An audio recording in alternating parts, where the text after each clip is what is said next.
नमः शिवाय गुरवे सच्चिदानन्दमूर्तये।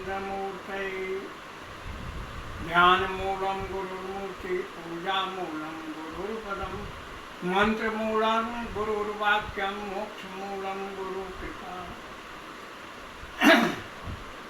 आज मैं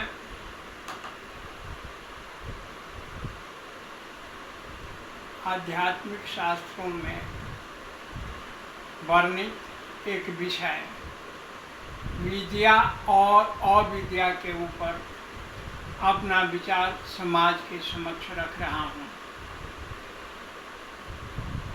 सर्वप्रथम यह जानना आवश्यक है विद्या क्या है। विद्या के विषय में न्याय शास्त्र में यह परिभाषा दिया गया है, दीक कालादि अनछिन्नत्वेन जा विद्यते वर्तते सा विद्या। विद्या उसी को कहा जाता है कि जो दिशा और काल के परिवेक्ष में हमेशा स्थिर होती है, यानी वैसी सत्यता जो आदिकाल में भी रही है, आज भी है, भविष्य में भी रहेगी, जो इस देश में है, उस देश में है, पूरे ब्रह्मांड में व्याप्त रहेगी। यानी जिस सच्चाई के ऊपर दिशा और समय का प्रभाव नहीं पड़े उसी को विद्या कहा जाता है। अविद्या उसको कहा जाता है जिसके आकर्षण में मानव अनवरत माया में फंसते जाता है। वह जो है उत्थान का मार्ग नहीं होकर के पतन का मार्ग होता है।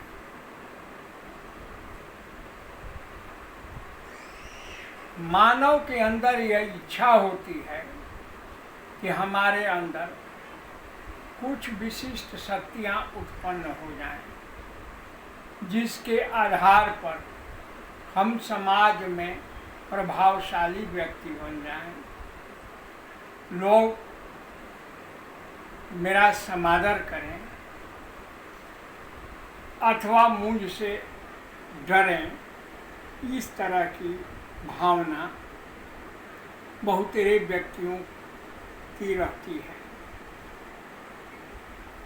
इस प्रक्रिया में बहुत तरह के अनर्गल चीज़ें भूत पिशाच आदि का साधना करके कुछ अतीन्द्रिय शक्तियाँ लोग प्राप्त करते हैं। तो ये अविद्या जनित प्रक्रिया है। इसमें उत्थान की कोई संभावना नहीं, परंतु पतन अवश्यम भावी है। जो भी व्यक्ति सत्य की साधना करता है, यानी सृष्टि का सत्य क्या है, वो परमात्मा तत्व का बोध करना चाहता है, उसमें अपने को विलीन करना चाहता है, वह विद्या का उपासक है। और समाज से उसे कोई इच्छा नहीं रहती है लोग मुझे समादर करें या महान समझें, क्योंकि मान और अपमान का ज्ञान मार्ग में कोई महत्व नहीं है। तो विद्या के साधक जो हैं, विद्या के अन्वेषक जो हैं, सत्य का अन्वेषण करते हैं। विद्या ही सनातन है, सत्य ही सनातन है। इस प्रकार ये तीनों स्वरूप मिलते जुलते हैं। वहाँ पर अविद्या जो है कुछ विलक्षणता तो उत्पन्न करती है, संसार में कुछ प्रभाव बढ़ सकते हैं, परंतु इससे व्यक्ति का चारित्रिक पतन होता है, मरणोपरांत अधोगति की प्राप्ति होती है। श्रीमद् भागवत गीता में भगवान श्री कृष्ण ने भी कहा है, हे अर्जुन, जो मेरे स्वरूप का स्मरण करता है, उपासना करता है, वो मेरे स्वरूप को प्राप्त होता है। सात्विक प्रवृत्ति के व्यक्ति इस कार्य को करते हैं। वहीं रजोगुणी लोग जो हैं यक्ष राक्षसों की साधना करते हैं और उनके अंदर, उनके जीवन में कुछ चमत्कारिक शक्तियाँ प्राप्त होती हैं, सांसारिक मान प्रतिष्ठा जरूर प्राप्त होती है, परंतु मरणोपरांत वे उसी यक्ष राक्षस की योनि को प्राप्त होते हैं।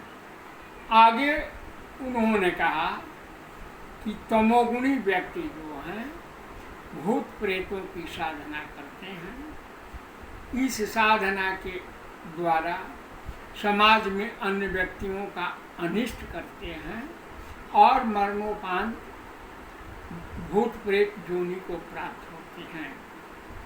यह श्रीमद् भगवत गीता का वाक्य है जो अकाट्य सत्य है।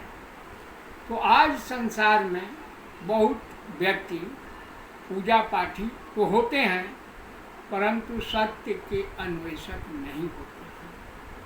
सत्य के अन्वेषक विरले ही होते हैं। बहुतों के खोज का विषय होता है कि किसी प्रकार से हम चमत्कारी शक्तियों को प्राप्त करें। प्रयास करने पर या उचित समय आने पर, उचित प्रशिक्षक मिलने पर उन्हें प्राप्ति होती है, परंतु मरणोपरांत दुर्गति ही होती है। और जो सत्यनिष्ठ व्यक्ति हैं वे विद्या की उपासना करते हैं और समय आने पर परम पद को प्राप्त होते हैं।